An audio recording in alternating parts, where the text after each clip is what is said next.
Welcome, everyone. Glad to be here with you. I'm just going to say one prayer to my spiritual master. Om Agyana Timirandasya Yananjana Shalakaya Chakshur Unmilitam Yena Tasmai Shri Gurave Namaha. Hare Krishna. Hope everyone's doing well today. Glad to be here with you. So today we are going to be looking at the Damodarastaka, which is the song that is sung on a daily basis by Gaudiyas. This song is from the Padma Purana, and it's written or spoken by Satyavrata Muni, and he's speaking to Narada Muni and Shonaka Rishi, who are well-known saints who show up repeatedly in the Bhagavad Purana, the Srimad Bhagavatam. The Padma Purana is one of the 18 major Puranas. Padma means lotus, and so this Purana is named after the lotus on which Brahma, the secondary creator, was born. So that's how Padma Purana got its name. Now, this besides this song, which is so famous that we hear about Satyavrata Muni, we hear about the Muni in the 8th canto, 24th chapter of the Bhagavatam. And if you like, you could look at that story there. It's quite interesting. There, he's known as King Satyavrata, who's a great devotee, and he encounters Krishna's avatar called Matsya. And it's a story that illustrates the connection between devotion, divine protection, and preservation of knowledge. So it's one that is interesting, and it's the only information that we have about Satyavrata Muni besides this song, where we find him really overwhelmed and enthralled by the beauty and sweetness of Krishna's Damodar Leela. And in this Leela, obviously, is where we really glimpse Krishna's relationship with his mother. So Damodarastaka breaks down into two words: Damodar, which is a name for Krishna, meaning, with a rope around the belly, and Ashtaka means 8.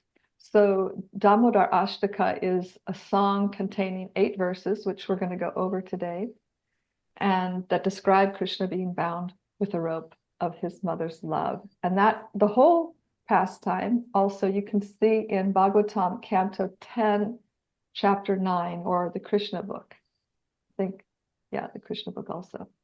So, when we tell a story or we relate a pastime, we can touch another's heart when we ourselves are spiritually moved. And given how much that this song is a favorite, it seems that the Muni has been quite successful in this. In other words, it seems that he himself is experiencing the Leela, which we'll talk more about later. But anyway, this is the song that we sing every day. Usually in temples, it's sung twice a day, but at least if you could hear the song or sing it or read the English once a day, it will spark feelings of appreciation and may even spark feelings of separation from Krishna. So in the song, we're going to hear about Krishna's qualities and pastimes and the love his devotees have for him in such a way that we get, well, what Satyavrata Muni has done here, he's made like these snapshots, and snapshots are quite friendly for meditation.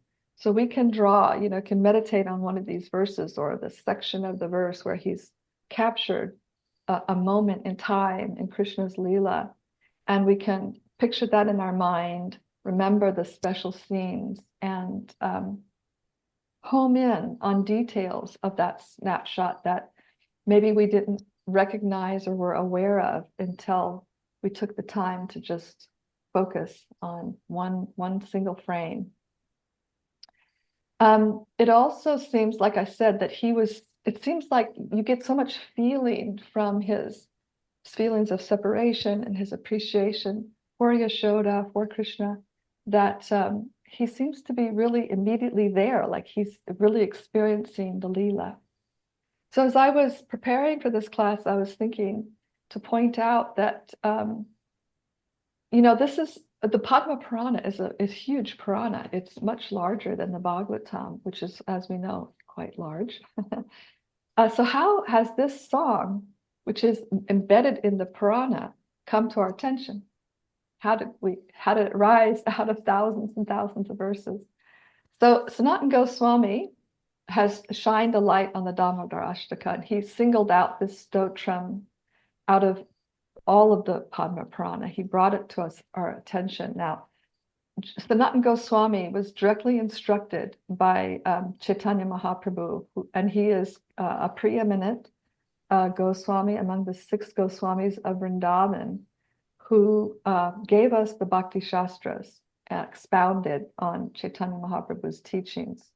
So in fact, he wrote the first book of our lineage, and that book is called Brihad Bhagavatamrita. It's quite a lengthy book. It's a summary of the Bhagavatam in narrative form, and it is an important text. It's also a very beautiful text. It's one that someday you should read. Anyway, so today, when I'm sharing about Damodarastaka, a lot of it, I'll be referring to Sanatana Goswami's commentary on the song, which is called Dig-darsini-tika.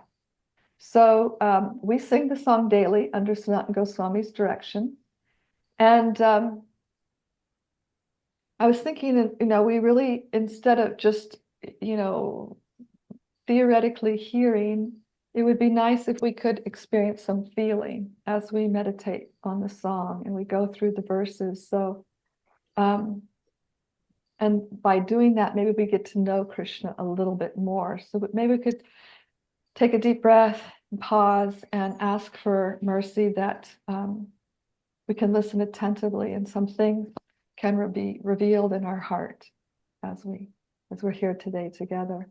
So Mother Yashoda is the personification of parental love for Krishna. And it's said that her love is stronger and more intense than Krishna's father, Nanda Maharaj. Both parents embody the highest form of the mood of parental love, but Yashoda's love is filled with greater intimacy and concern for Krishna's welfare. She cares for him, she attends his daily needs, she feeds him, bathes him, dresses him, and attempts to protect him from all harm. And when Krishna does get a little older and he goes into the forest with his friends to herd the cows, it's Yashoda who experiences the most intense anxiety of separation because of her protective instincts. She's constantly worrying about his safety. So Krishna himself, as the Supreme Lord, acts as a dependent child in Yashoda's presence. He fears her chastisement, as we heard. He cries in her lap, drinks her breast milk, and longs for her attention. And this highlights Yashoda's unique and powerful influence over Krishna. Her love is entirely selfless and unconditional. It's rooted in the deepest devotion for him. And she's completely attentive to Krishna and his needs, and she expresses that love fully. And when I was thinking of Yashoda, I was remembering, there's one line I chant of a mantra from Brihad Bhagavatamrita, actually. And the line says, Ha Shri Yashoda Tanaya Prasida. It means Krishna, who is Yashoda's Tanaya's dear son, will give me his mercy. Surely he'll give me his mercy. Why?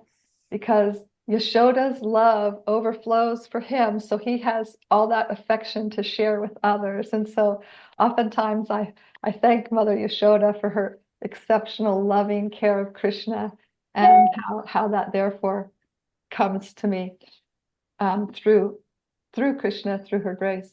And anyone who isn't muted, just in case we hear other sounds, you could mute yourself until we come to the questions and answers. So in this pastime, really, Yashoda's love is captured.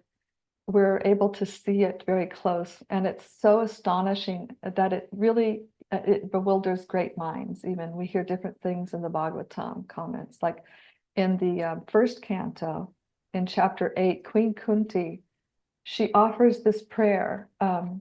It's a prayer and where she's reflecting on Krishna as the supreme Lord of all creation, but still he's bound as a baby by Yashoda. So this is what she says there. I'll read it. My respectful obeisances are unto you, O Lord, whose abdomen is marked with a beautiful rope, and who is splendorous with a deep navel. You are the Supreme Personality of Godhead and the Supreme Controller, but still you were bound by the rope of Mother Yashoda's love. This bewildering act of yours is a wonderful display of the influence of pure devotion.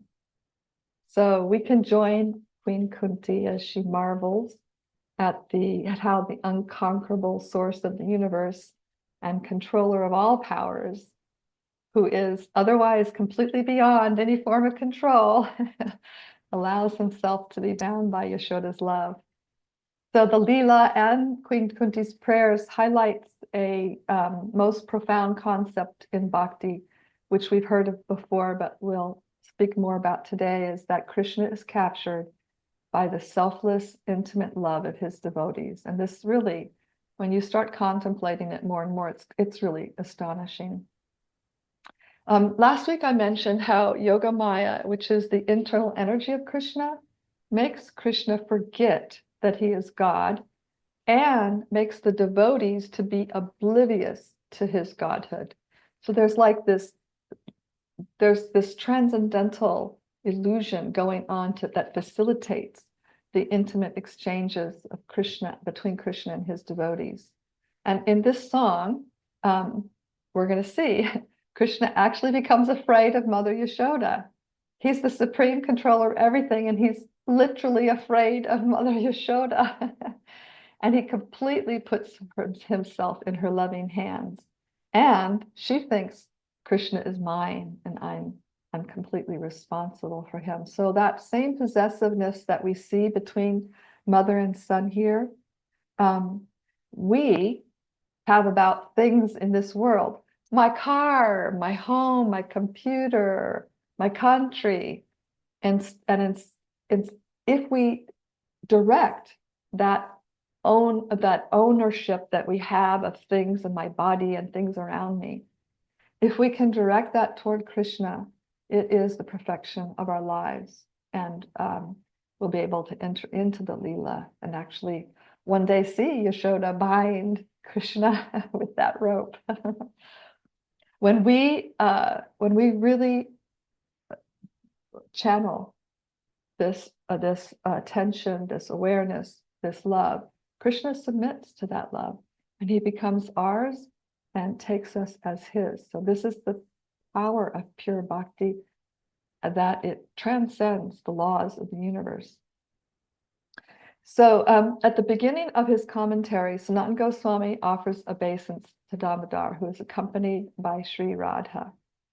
So this brings up an interesting point that one of the names of the divine couple is Radha Damodar. So we're hearing about Yashoda Damodar in the song.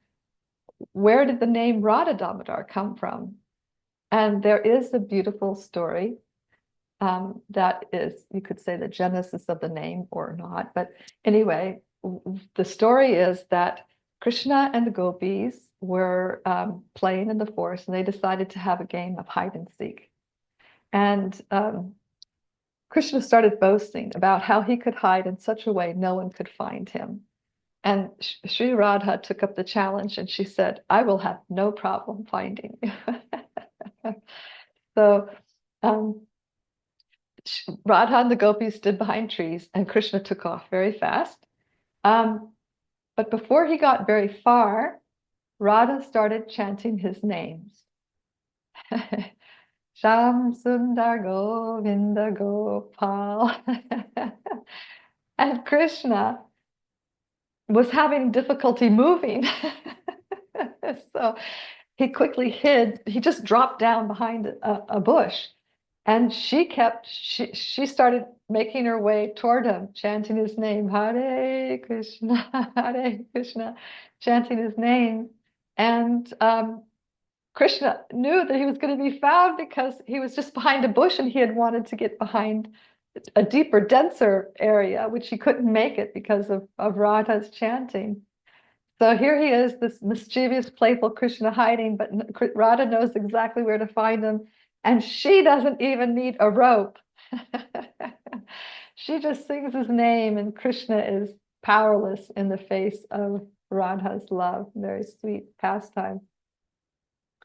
So we're getting now closer to reading the verses, but before we do, I just want to introduce that in Damodarastaka, we're going to hear about Visheshas.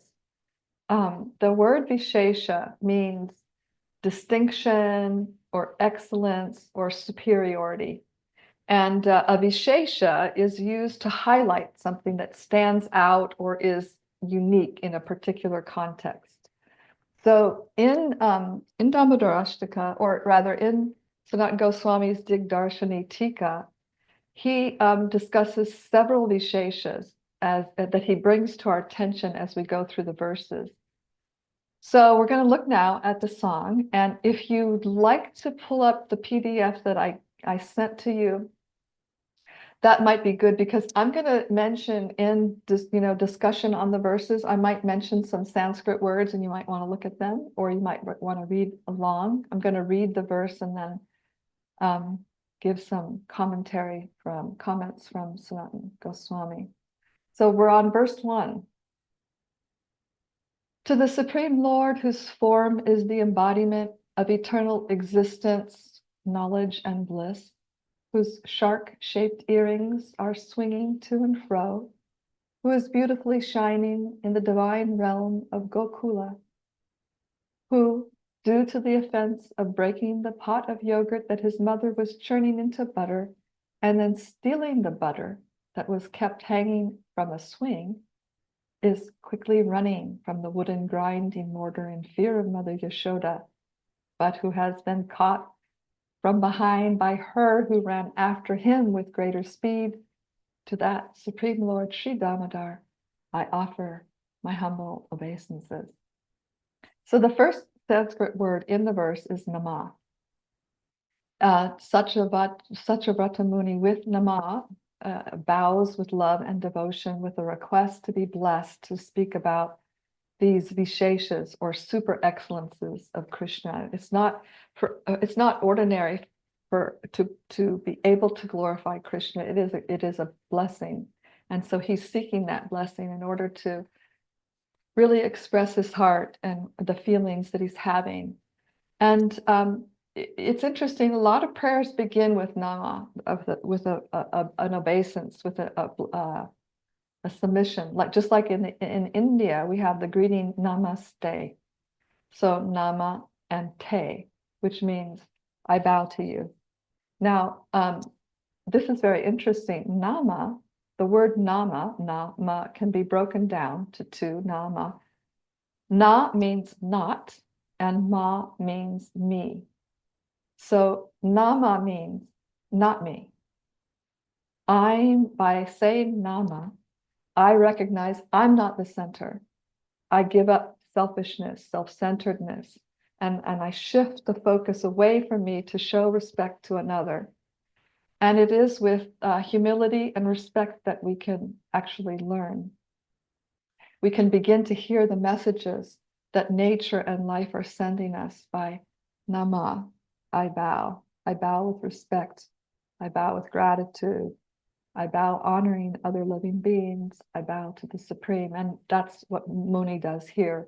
The first word is Namam Ishwaram. So Ishwara is where the Muni is seeking blessings. Ishwar means the supreme controller.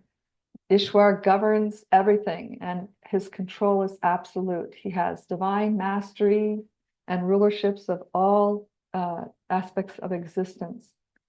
So his transcendental form, Sanatana Goswami explains, is, this is beautiful, composed of condensed clouds of eternity knowledge, and bliss. So it's almost like you have a weight and a lightness, like this, the heaviness of God and this lightness of God as a child. So with the first line, the Muni invokes what's called tattva vishesha. Tattva means truth, reality, or principle, and it refers to a fundamental truth about the nature of existence or the Supreme Person. So what we're getting at here is, before we hear about the Leela, we need to understand who Krishna is, so that we won't have a wrong idea of what we're going to hear about, what we're attempting to understand and realize. We're not going to be hearing about the ordinary activities of a little boy. We're going to hear about the Supreme Person, who's the ultimate controller of everyone and everything. So there's two significant theological points made in this Leela, and we'll just go over them quickly. Krishna is in this Leela, Krishna is 3 or 4 years old. So he's small. He's not big, he's quite small. And no matter how much rope Yashoda adds, she can't tie it around his belly. It's too short. How can you add more and more rope around a 3 years old's belly and not tie it? It doesn't make any sense. Krishna wasn't getting bigger and bigger and bigger and bigger. He's remaining this little tiny boy. So what's happening here? Tying a rope around an object requires you completely encircling it, right? The object must have a beginning and an end. The object you're trying to tie around has to have a beginning or an end. You can't tie it. Can everyone mute themselves? So in the 10th canto, in the 9th chapter, where this story is relayed, Shukadev educates us about Krishna's body. He says, Krishna has neither inside or outside, front or back. He exists in front of the cosmos, behind the cosmos. Actually, he's the very cosmos itself. He's within, he's without. And in the Gita, Krishna also says he pervades the entire material and spiritual cosmos. So in other words, Krishna, his form, is unlimited and all-pervading. Like, how is this little baby unlimited and all-pervading? So in the Bhagavat Sandarbha, Jiva Goswami says Krishna's form is both localized, and this little form is the baby. It's distinct. You have this distinct form, and it's all pervasive simultaneously. It happens. It's both. So can we, I hope we're getting an idea. How can we really imagine this Krishna's this little boy, little form, but it's all pervading? How is that possible? Well, it's described that because his body isn't material or bound by physical laws, his form is not limited by time, space, or material constraints. So what we think of form and how form operates is not applicable to Krishna. And in an earlier Leela, Krishna, when Krishna was even smaller, Yashoda asked to see Krishna's mouth, because the boys had said he's eaten dirt, and she wanted to find out if he'd eaten dirt. So he opened his mouth, and in his mouth, Yashoda saw the universe, and her looking into Krishna's mouth, looking at another universe, looking at herself in that other universe, looking into Krishna's mouth ad infinitum. So the kind of inconceivable how he is unlimited and all-pervading, that she's just looking in the mouth and seeing all of this. So not only is his form unlimited, he can also expand that very form unlimitedly. What do I mean by that? I mean that, for instance, in the Rasa Leela, we hear that Krishna took as many forms as there were gopis to dance with each gopi individually, and there were millions of gopis in the Rasa dance. So Krishna expanded himself into millions of forms to dance with each gopi. And of course, in Dwarka, he marries 16,108 queens. So in both cases that we hear, there's one Krishna, but present simultaneously in many forms. So he's unlimited in both his ability to expand in forms and just the very form is unlimited.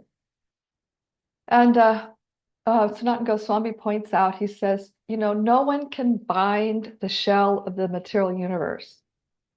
So how can Yashoda bind him who is the cosmos itself? How does that work? Well, it's because Krishna allowed her, which brings us to the second important core theological point of this Leela. Krishna was not bound by rope, but by Yashoda's intense love. What happened was when Krishna saw Yashoda perspiring from her great endeavor, he allowed himself to be bound. So my mother's trying so hard. Let me let her. let me let her do that. So Yashoda's pure protective love moved Krishna, and here we can really begin to appreciate Yashoda Mai's special love for Krishna. So these two truths that we just discussed, we have to keep these tattvas, these truths in mind about the nature of Krishna's form and what can bind him as we hear the Leela. After we're grounded in a philosophical understanding that's well established, then that information can recede to the background and we can just appreciate the sweetness of the Leela without misunderstanding what it is. Because why? Well, the sweet Leela it's because it's the sweet absolute with unlimited power who is behaving like this, completely forgetting his supreme nature.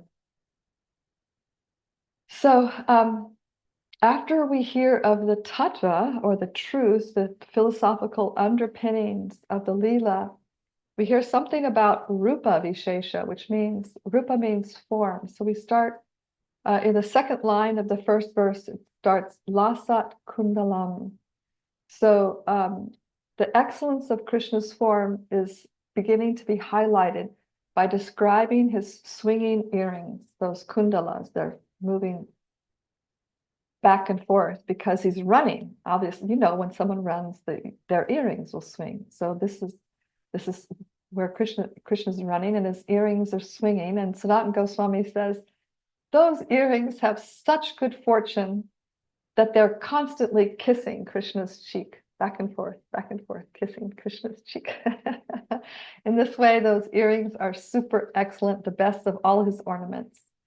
And we can ourselves think, wow, look at the position of those earrings. Would I like to be those earrings on Krishna's ears? What fortune they have achieved. So it's described in the verse, the earrings are shining brightly from the splendorous effulgence of the Lord's complexion. So his complexion is effulgent and makes the earrings more effulgent. This is a poetic way of saying that Krishna doesn't become more beautiful by the ornaments, but the ornaments become more beautiful in connection with Krishna's beauty. And in the third canto, Uddhava is talking to Vidura, and he says, Krishna's beauty is so enchanting that it even astonishes himself. Krishna's beauty astonishes himself. That beauty represents the supreme zenith of great opulences, so much so that he is actually the ornament of his ornaments. And then we have the words Gokule Brajamanam. And with those words, we're introduced to the Parivara Vishesha, or the super excellence of Krishna's place and people. All of Krishna's abode, Gokula, shines because his splendor, his illumination, it's indicative. His illumination is actually the indicative of his power, and his power is another name for power is Shakti. So who is Krishna's primary Shakti? I assume you'll all be able to guess. That would be Sri Radha. And Sri Radha is mentioned in the last verse, but she's also covertly mentioned with these words, Gokule Brajamanam, because, like I said, the whole of Gokula shines brightly because of Krishna's illumination. But Krishna is illuminated by Radha, by Bhakti Devi. Bhakti makes Krishna shine. The wonderful love of prema of his devotees makes Krishna effulgent. So the whole place shines from that love, and especially Sri Radha. I was going to say that some devotees say that Krishna alone, he's actually not so attractive, but when he's standing next to Radha, then he becomes really, really beautiful. So this simple statement is a nutshell of our whole philosophy. Then in the last two lines of the first verse, we have a lila vishesha. Lila means pastimes. So we have the superiority or super excellence of his pastimes. And this continues into verse 2, which I'll read now. Seeing the whipping stick in his mother's hand, he is crying and rubbing his eyes again and again with his two lotus hands. His eyes are filled with fear, and the necklace of pearls around his neck, which is marked with 3 lines like a conch shell, is shaking because of his quick breathing due to crying. To this Supreme Lord, Sri Damodar, whose belly is bound not with ropes, but with his mother's pure love, I offer my humble obeisances. So we get some more details here. Krishna has seen the stick in his mother's hand, and he's really frightened. And he's so frightened. He's rubbing his eyes and he's crying. And as we heard last week, when Yashoda actually saw how frightened he was, she set the stick aside. It wasn't her intention to make him that frightened. I mean, she wanted to reprimand him, but she didn't want to make him so frightened. So he's glancing this way and that way in fear. And it's Sanatana Goswami says he's doing this because he's trying to get Yashoda Mai to have sympathy for him so she won't punish him. So he's trying to be looking very sweet and sad so that she won't punish him. And he's so upset. We get upset. Our chest heaves. So his chest is heaving, and on that little chest with his heaving, his pearl necklace is shaking. And so here he is fear personified, afraid of Mother Yashoda. In this way, Yashoda is greater than Krishna. So just as Queen Kunti said, how utterly bewildering is this scene, amazing. So the reason, as we heard, that the rope couldn't bind Krishna is found in the last 2 words of this verse called Bhakti Badham. So Bhakti, we know, and Badham means with the power of devotion. So he's bound only by the power of devotion. Now, from Mother Yashoda's point of view, he's conquered by her parental affection. And from his point of view, he's willingly allowing her to bind him, because no rope can actually bind him.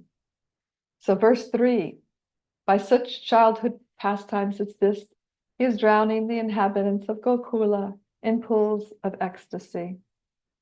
Pools of ecstasy. And is revealing to those devotees who are absorbed in knowledge of the supreme majesty and opulence that he is only conquered by devotees whose pure love is imbued with intimacy and is free from all conceptions of awe and reverence. With great love, I again offer my obeisances to Lord Damodar hundreds and hundreds of times. So to be able to engage with Krishna in Gokula, we have to give up first we have to learn about his majesty, and then at a certain point of our progress, we have to give it up and just enter into an intimacy of a relationship with him, which obviously takes cultivation and time. So with the first word of the 3rd verse is iti. And Sanatana Goswami says that iti refers to guna vishesha, or the excellence of Krishna's qualities. Guna means qualities.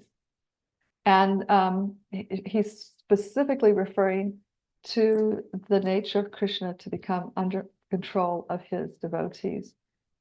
Krishna is really just so moved and grateful for the unconditional love and the selfless love as his devotees, and that he just completely submits himself to that power. And though he is gunanidhi, which means he has all unlimited qualities, he's just so, all of his characteristics are sublime and they're all so meaningful.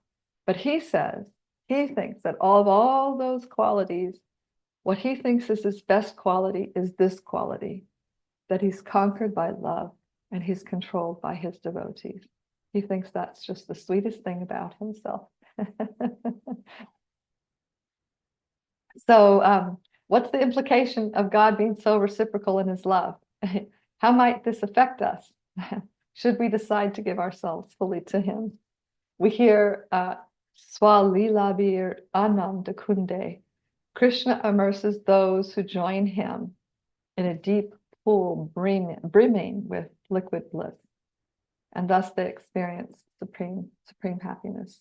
And so Krishna gives them that joy, that ecstasy, which increases their love, which they extend back to him, which he extends back to them. And there's this constant reciprocation that's ever increasing in the spiritual world.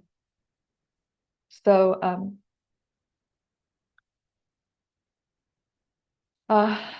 we can, as we, through Karttika, we come back to these verses, we can meditate. What is the invitation that's being given to us, and how we might take up that invitation to really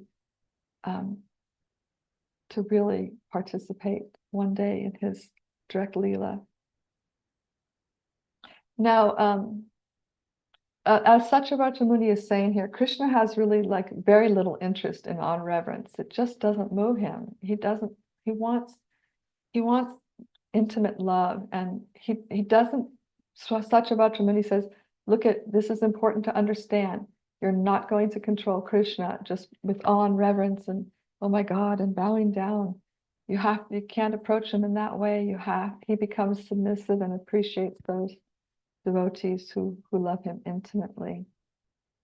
And one way that we can do that in this world now is to offer service to Krishna's devotees, to those who share Krishna with us, who can be our friends, whether they're guides or friends or people we're just meeting. We can serve others and remember their relationship with Krishna, and especially those who are more advanced. That service will make Krishna quite pleased. He often speaks about how he's pleased with the Brahmins who are quite qualified in their qualities and knowledge of the texts and their love for Krishna. He likes that very much. So at the end of verse 3, he says, Shatavriti. He offers obeisances hundreds and hundreds of times to what? To the process of bhakti, which subdues the object of our love. So it is to bhakti we bow again and again. It is to the great gift that we receive by coming in contact with bhakti and being able to engage in some practices of bhakti. So verse 4, O Lord, although you are able to give all kinds of benedictions, I do not pray to you for the boon of impersonal liberation, nor the highest liberation of eternal life in Vaikuntha, nor any other boon which may be obtained by executing the 9 processes of bhakti. O Lord, I simply wish that this form of yours, as Bala Gopal, in Vrindavan, may ever be manifest in my heart. For what is the use to me of any other boon besides this?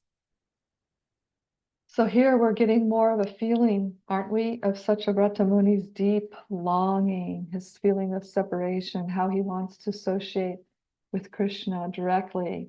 And it even seems in this verse like he's speaking directly to Krishna. You feel like Krishna's right in front of him, and he's pouring out his heart with his innermost desire, and what he only cherishes one thing. Nothing else matters to him, nothing at all.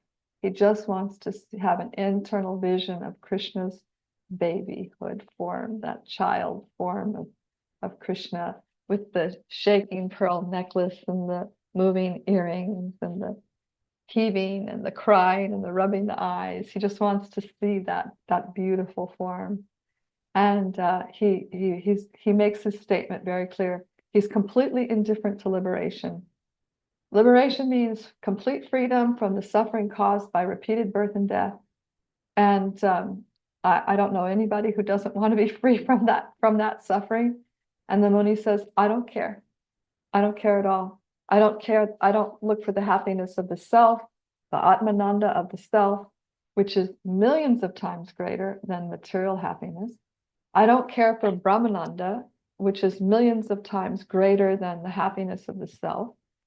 And I don't even want to go to Vaikuntha. I'm not even looking to go to Vaikuntha, which is the spiritual world, where life is condensed happiness millions times greater than Brahmananda. He says, that's all worthless to me. It's just absolutely worthless.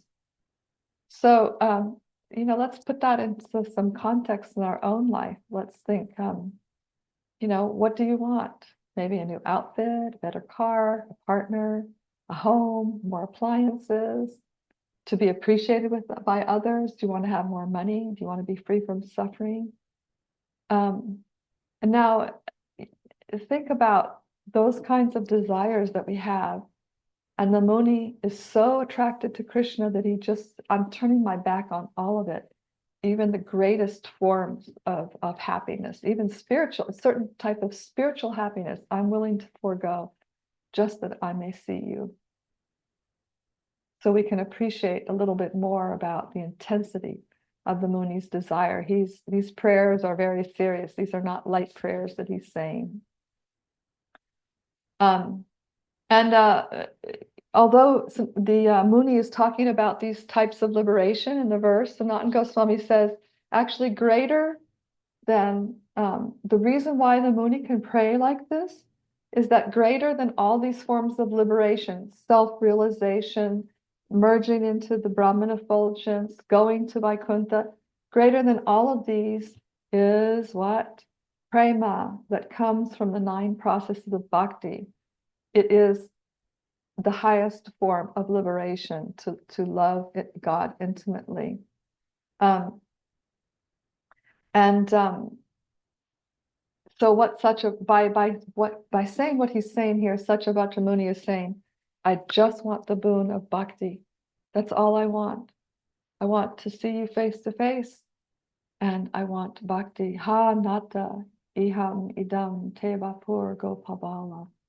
O Lord, this form of yours is a cowherd child in Vrindavan. Sada me manasi avirastam.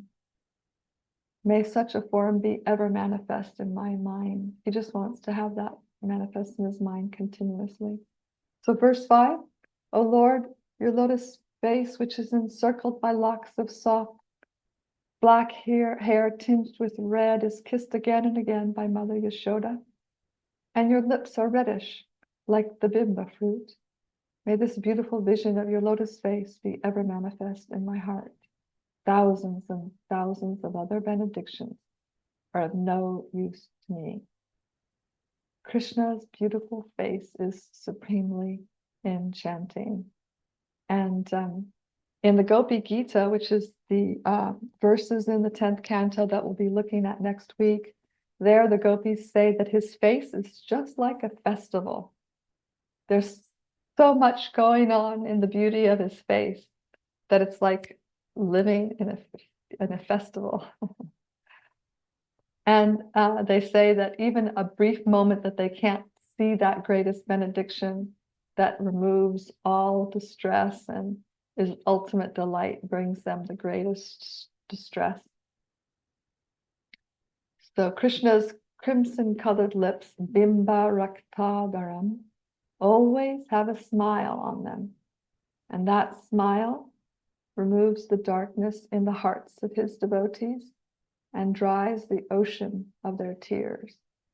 And he's always smiling for us, waiting for us to come, turn to him and see that smile.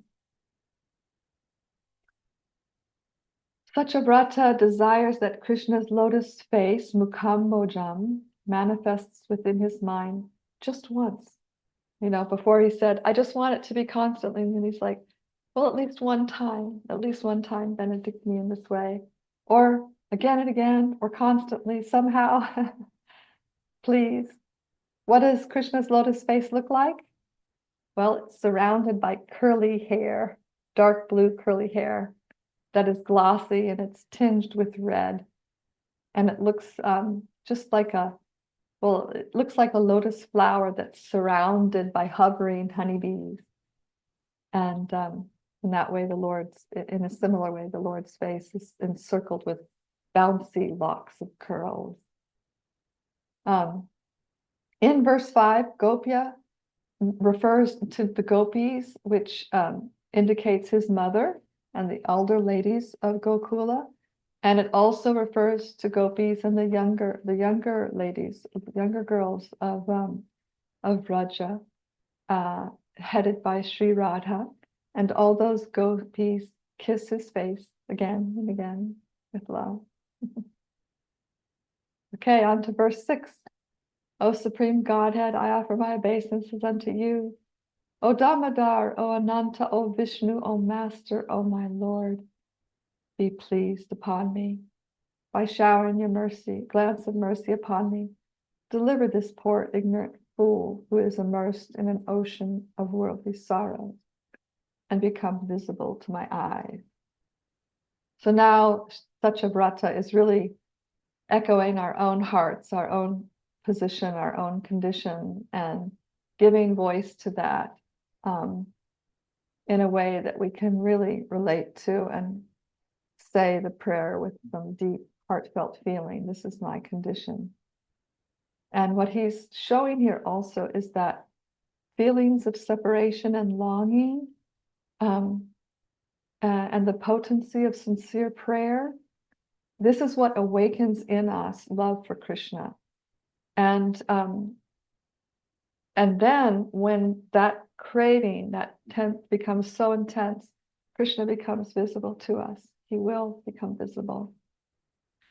Sanatana Goswami writes, in this regard, when referring to topics about shak shad darshan, which means when to have a direct vision of Krishna, he says only Sri Nam Sankirtan is the parama sadhana, or the supreme method to attaining this. In other words, only chanting Krishna's name is the way to achieve this goal, to see Krishna in a direct vision. You can only go there through chanting his holy name. And then offering these sorrowful prayers by way of our chanting. Please, I'm in this condition, I'm in this position. Please accept me. Please engage me. Please allow me to be engaged in the process of bhakti, to be in the association of your devotees. So, and then what Satyavrata Muni is doing here by O Ananta, O Vishnu, O Lord, O Master, he's calling out the names, the various names of the Lord in this verse, which shows us, he's showing us the method. In the verse, Deva refers to the divine beauty of Krishna, which is the cause of desiring to see him. In other words, he's so beautiful, we do want to see him. So, yes, as we've discussed, only bhakti will qualify us to see him who is unlimited and all-powerful and independent. And since this is not something that we can just arrange, we need causeless mercy. So, as the Lord can easily appear before Satyavrata, who is very distressed in not seeing the Lord, he can also appear to us as our intense longing to see him grows.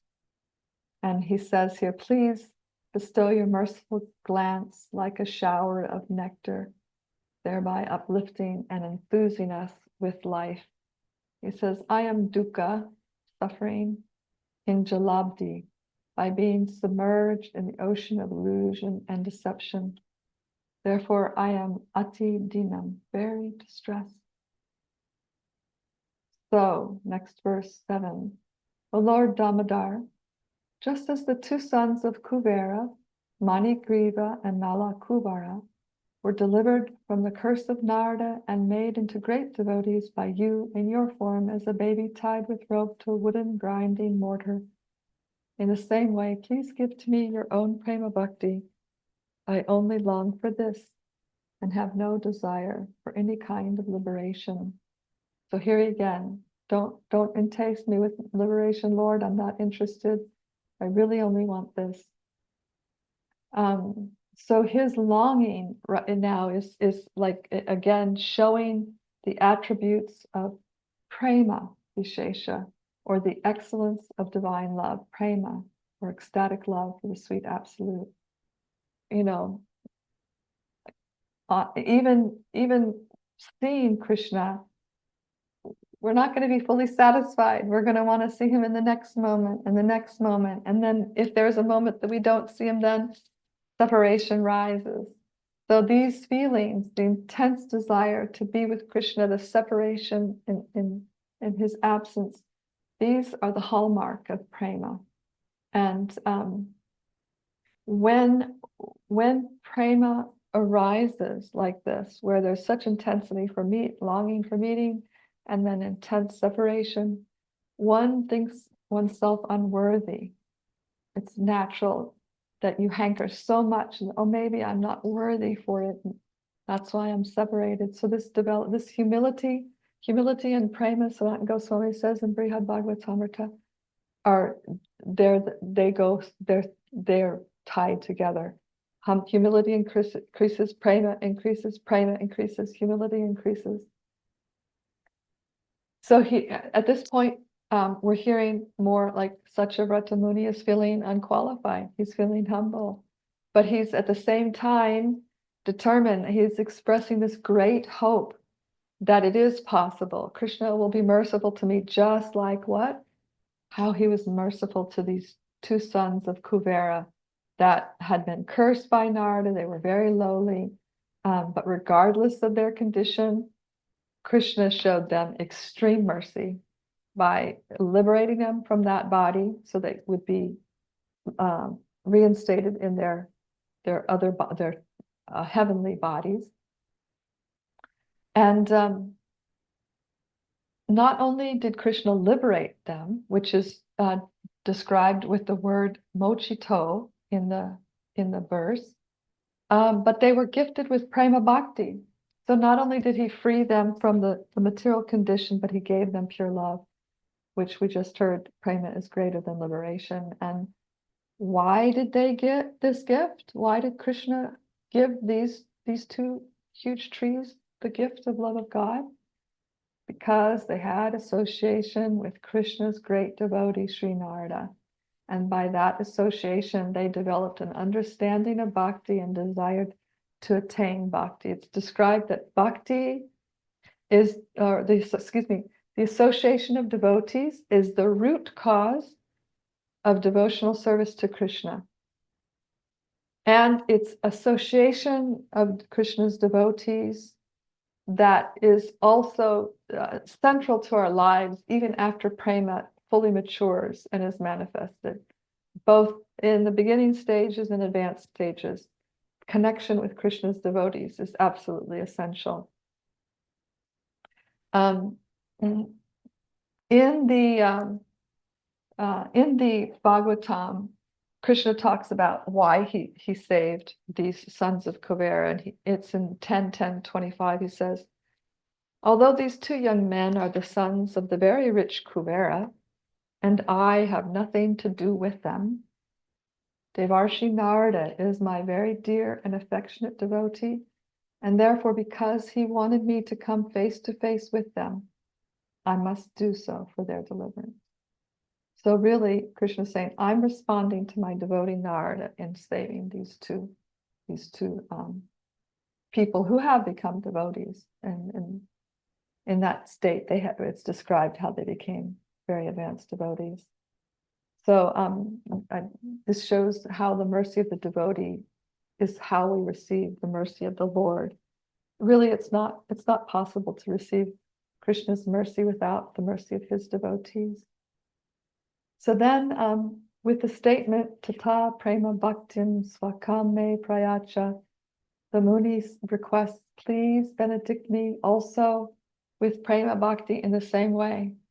In other words, I may not be deserving, but please, even if you don't want to live or please give me Prema for you. And then in our last verse, and then we'll have some questions, comments, anything you'd like to share. Verse 8, O Lord Damodar, I first of all offer my obeisances to the brilliantly effulgent rope which binds your belly. I then offer my obeisances to your belly, which is the abode of the entire universe. I humbly bow down to your most beloved Srimati Radharani, and I offer all obeisances to you, the Supreme Lord, who displays unlimited pastimes. So he's first bowing to the wondrous rope, and it's described, what is that rope like? It's brilliantly effulgent, and it's described that is, therefore, he's thinking of that rope, which is brilliantly effulgent, as like the source or shelter of the Brahman effulgence, concentrated Brahman effulgence. And then he bows to Krishna's belly, which reminds him of Krishna's special beauty and the loving exchange in parental affection that he has with Yashoda. And he says, Vishvasya Dhamma, the support, that belly is the support for all the universes in creation. And with this, we have a reference to Garbhodakshay Vishnu, which is the Vishnu in the world, from whose navel a lotus sprouts, and Lord Brahma, the secondary creator, takes birth there. And since his navel is the abode of all the universes, therefore Yashoda, who bound him up, and his little waist up, was able to bind the entire creation and bring it under her control. This is another indication of the power of Bhakti. Through the power of Bhakti, we can, by Krishna's grace, Maya releases us. We conquer over the impossible realm of Maya to conquer. It comes conquered by the grace of Bhakti Devi, Sri Radha, and the devotees. So now Gaudiyas like to focus our attention on Radha Krishna, and their love comes out a little bit in this prayer, especially he says here, Namo Radhikayai. He offers obeisances to Krishna's beloved Radhika. And by doing so, he shows that the mercy of Krishna's beloved enables us to fully obtain the desired objective, which is what I've been speaking about, how the devotee of Krishna and Sri Radha is considered the best devotee of Krishna. So the word Radhika also refers to one who's perfectly engaged in Krishna's devotional service. And as we heard last week, Yashoda decided to do Tadiya Seva. Tadiya meant that which is in relationship with Krishna. So Tadiya in this verse indicates that not only is Sri Radha dear to Krishna, but also all of Krishna's devotees are dear to him. And then Sanatana Goswami speaks about that this verse again speaks about Prema Vishesha, or the excellence of Prema, where this Muni is bowing to Radha, to all the devotees, to all the Leelas, and saying, whoever is beloved by you is worshipable with the entire universe, and certainly by me. And since Radhika is your dearmost beloved, I bow to her. And Sanatana says that the last words, Namo Nantalila, which says, I bow to all of your unlimited pastimes. Sanatana Goswami says at this point, the Muni is hinting at Krishna's dance of the Rasa Leela, the dance of divine love, which we'll be speaking about next week. It's the most confidential of all the Leelas, And therefore the Muni, it doesn't go into any detail. He just gives a hint. I bow to all of your unlimited pastimes. So here we come to the end of the Damodarastaka and some description of what the Ashtaka is, some of the meanings that we can find in the Ashtaka besides just feeling so much happiness and hearing the sweetness of the Muni's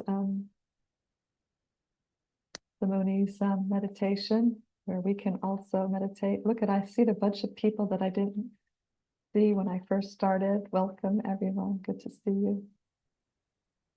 So would anyone like to ask any questions or make comments? Nadia Kumar, good to see you. Tulsi Sundari, Draupadi, Rukmini, is she awake? Casey, that's wrong. Dana, Shannon. Are you happy, Tish, or are you meditating? Tisha.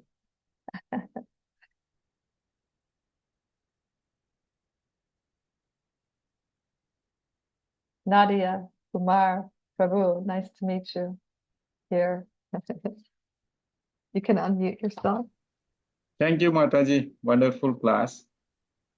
Mataji, just quick question, like we say this is Radha Damodar Leela, but we see that Yasoda Mata and Krishna is there. So is there any relevant, like in the picture and all, we say that Yasoda Ma is binding Krishna, but we say pastime as Radha Damodar. So just wanted to check. Well, I think the pastime is Yashoda Damodar, and it's referred to like that, but oftentimes we'll hear at the end of the song, the devotees will sing Jai Radha Damodara Radha Damodara Radhe. So there, as I said, us Gaudiyas really love Radha and Krishna. We like to include Radha. And I did describe, I don't know if you were with us, but I did tell the story of how Radha Damodar got that name in a specific hide and seek lila, or one of the possible ways they got that divine name. So it's Radha's month. That's one thing that we discussed last week, Nadia Kumar. It's Radha's month, and so in that way, a lot of times we think of it as a song to Radha Damodar, but it's specifically a song to Yashoda Damodar. But as we heard, Radha's mentioned in the last verse and hinted at in the second or the third verse, or maybe it was the first verse, Gokule Brajamonan. Is that helpful? Is that okay? Yeah. Okay. Chitraleka, nice to meet you. Hare Krishna, nice to meet you too. Thank you so much for this beautiful class. So I was wondering in the fourth verse, when where the Muni says, "Okay, I don't want any form of liberation, just like seeing you as Balagopal in my heart." But I was wondering, like when, like this life in Vaikuntha, they're always seeing, I mean, there is prema there, isn't it? Like, oh yeah.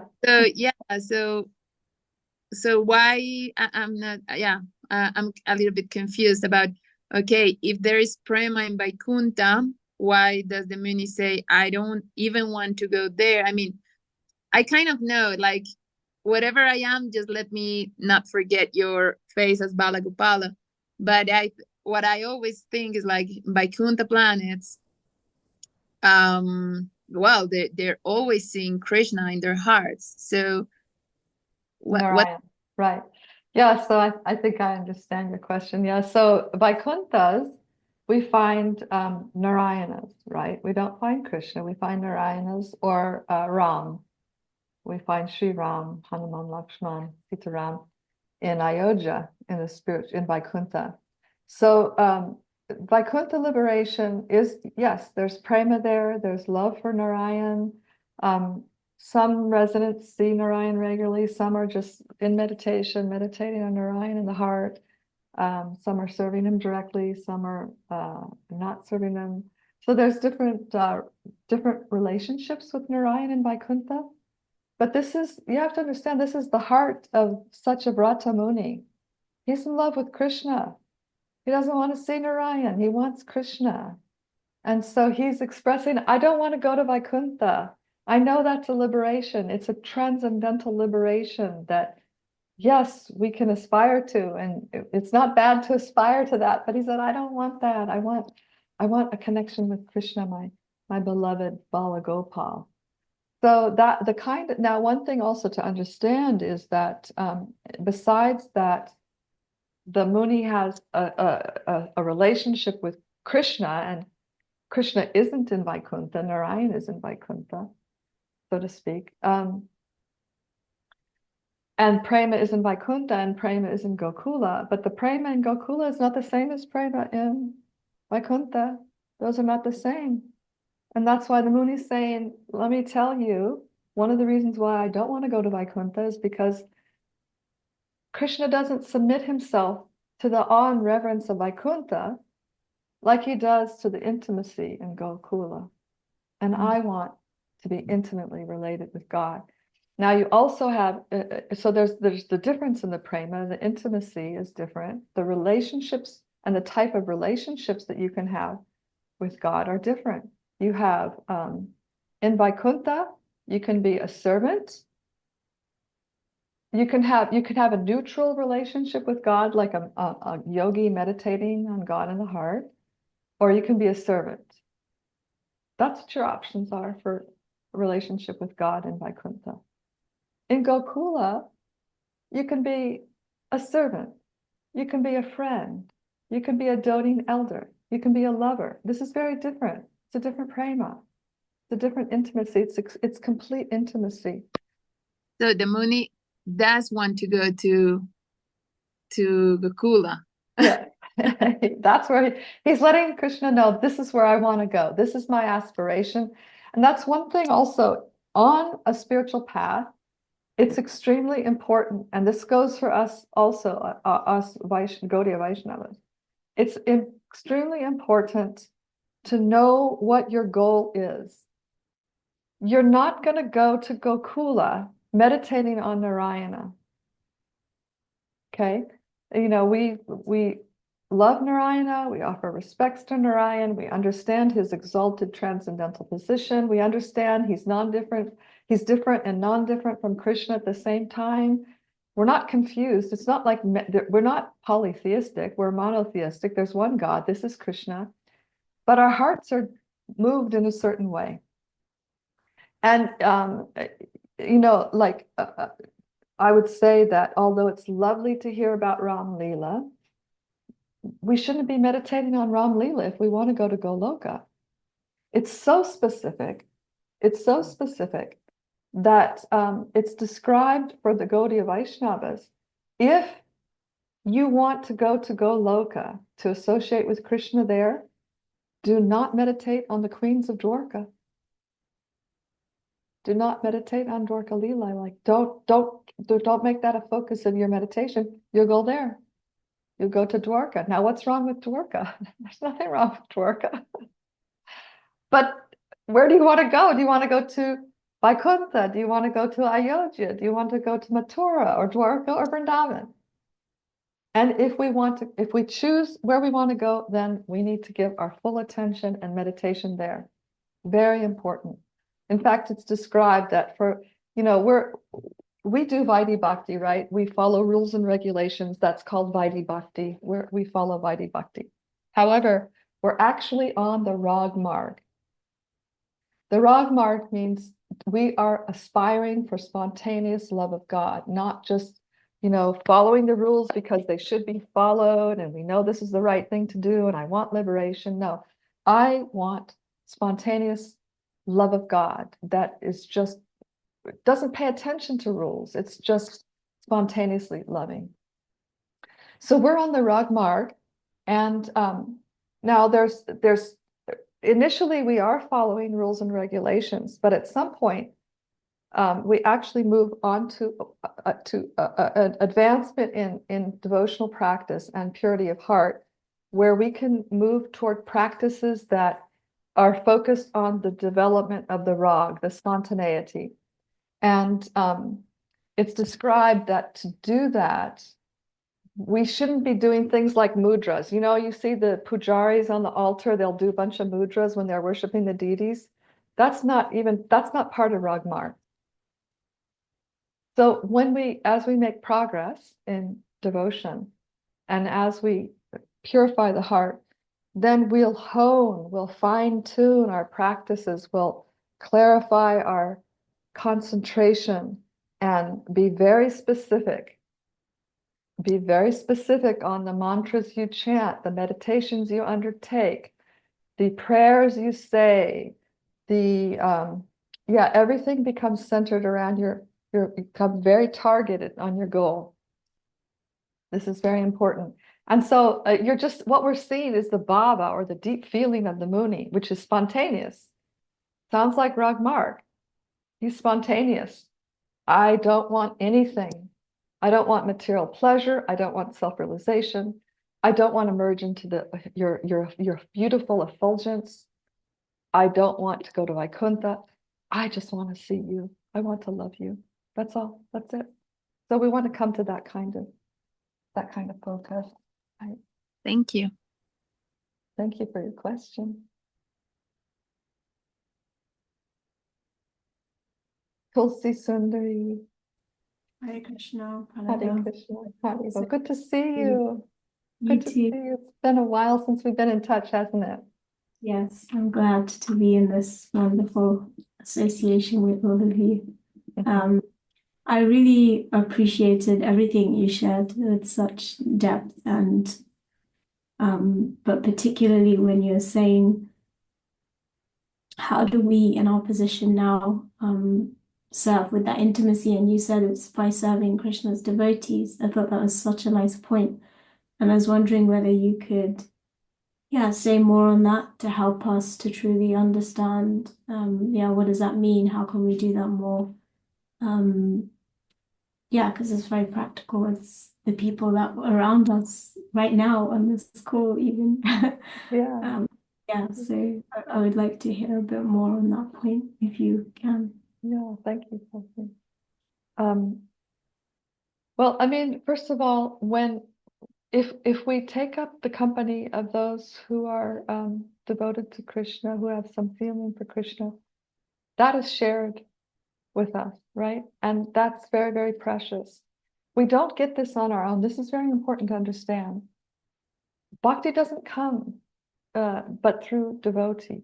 It's not just sitting there. We get it through the association of devotees. And so the more that we would like to cultivate bhakti, the more we want to associate with devotees, because the more is shared and the more is cultured, and we learn, like as we're reading the Bhagavatam and we're hearing about all these devotees, we learn, what does bhakti look like in a life? And how can I bring that into my life? And so when we see examples right in front of us of people who have done that, then we're given some hints or big suggestions about how we might further do that. And then serving the devotees can be in many different ways. It's serving them literally means, bringing them water, making them a meal, taking care of them if they need some help. If they're ill and they need something, can I offer some assistance in that way? Does that person have, we see some of these kirtaniyas that are spreading kirtan over. Do they need some assistance? Do they need financial assistance? There's all different kinds of ways. But what touches us and what moves our heart? How would we like to serve a devotee? And however we do that, if we do that sincerely, it increases bhakti in our heart. It increases the purification, because you know what it is also. To submit to anyone takes a little humility, right? So we've developed some humility, very beautiful quality. I'm not talking about self-abnegation or some of these psychological states that aren't humble. that maybe look humble on the outside. I'm talking about real humility, where I see I am a small spark of spirit. I belong to God. I am meant to serve him. And I am dependent. I'm a dependent being. I'm dependent on the mercy of the devotee. I'm dependent on the mercy of Radha and Krishna, Nityanand, Gaur, Nitai. I'm dependent on sun, the water, the air. I'm just dependent. And the more we actually understand that and imbibe it, then the service, the desire to serve is not so difficult to bring up. Now, one thing is also, we serve the devotees, right? But another thing is, for instance, my spiritual master told me to chant Hare Krishna, right? That's by taking that up in my life, I'm serving him. That may not look like that because I'm not in his presence. I'm not bringing him water, putting the garland on him, massaging his feet. Well, I'm not directly engaging with him. He's left the planet. But I am serving him directly by following that instruction. So another way to serve devotees is taking up their guidance, right? Taking up the good guidance. We serve the Bhagavatam by reading the Bhagavatam. We serve the devotees in those ways. Any other comments, Tulsi Sundari? What are your own realizations? Because you serve a lot of people. Oh, that was so nice. I really like the point about just even when you said like I'm dependent on the sun and the moon. Like Krishna says in the Gita, Aham Sasi Surya, I'm the light of the sun and the moon, and just seeing Krishna everywhere. Yeah, I think that maybe you can clarify that. Did Srila Prabhupada say something like Bhakti is so simple that you can miss it? It's simple for the simple, it's complicated for the complicated. So, there's so many opportunities to serve if we want to. I Yeah. remember one time actually in an audience, one gentleman said to Srila Prabhupada, I can't see God. How can I believe in God? I can't see him. And Prabhupada said, do you even want to see God? And the man immediately knew why he couldn't see God, because he doesn't want to. And so, yeah, I guess somehow you reminded me that if we want to serve, so many opportunities will become apparent and clear. And if we don't want to, then we won't see them and we'll be distracted by all the other things. Yeah. Or we'll see them and choose not to. Yeah. Yeah. Thank you. Thank you. Rukmini. Wow, good to see you. Rasa Stali's here too. Okay, she's got her camera on. Hare Krishna. Pranjal Prabhu, I had a technical question and a personal question, but I'm not sure how much time you have. Well, people can leave whenever they want, and we should wrap it up soon. And there's not a lot of other hands, so go ahead. Sure. So just from a technical point, I was wondering where we'd find the transliteration for the Damodarastaka and Sanatana Goswami's comments on it. So I thought I gave you the Damodar in the handout, so maybe you didn't get the handouts, Rukmini. In the handouts, I have this song with the Sanskrit, the word for word, and the translation. Oh, So okay. I can send that to you. And then as far as the Dig-darsini-tika, I can send that to you as well. Okay, Tisha, see you. Thank you. Thank you. And then on a personal level, a question I was thinking about loyalty when studying the Shastra. I was looking at the Damodarastaka and I was very attracted to it, as Kartik. And by nature, I was like attracted to see like how the words flow into each other, like the beautiful way that Satyavrata Muni just zones in on the earrings after describing all the tattva, But I've been feeling guilty when I'm looking at all these things because I'm wondering, like, okay, do I have authorization for this? Like, should I just be focusing on the Bhagavatam, 10:9 and not? So yeah, I've been struggling with that. Yeah, I mean, it's available to us. I don't see why you wouldn't be able to look at it and look at it scrutinizingly. I mean, that's what we're supposed to do. We're supposed to use our intelligence with the sacred texts and understand them deeply. Hey, Vaishnava. Haribo.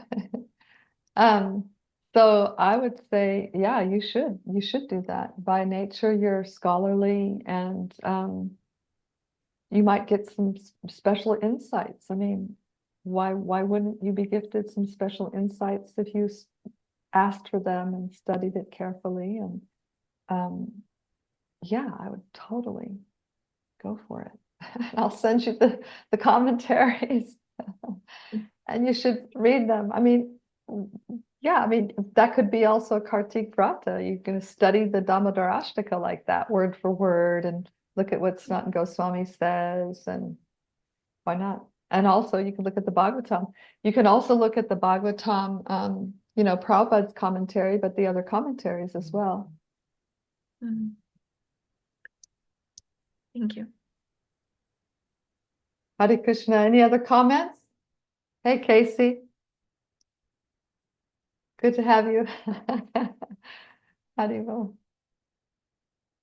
Yes, so I think we've come to the end of our time together, and I am very grateful for you all to come and support me and encourage me to speak about Krishna somewhat, try. And yeah, thank you all. We'll see you next week. Next week will be the Gopi Gita. Hare Krishna. Thank you. Very well. Hare Hare. Thank you. Hare Hare Krishna. Draupadi. Hare Krishna. Hare Krishna.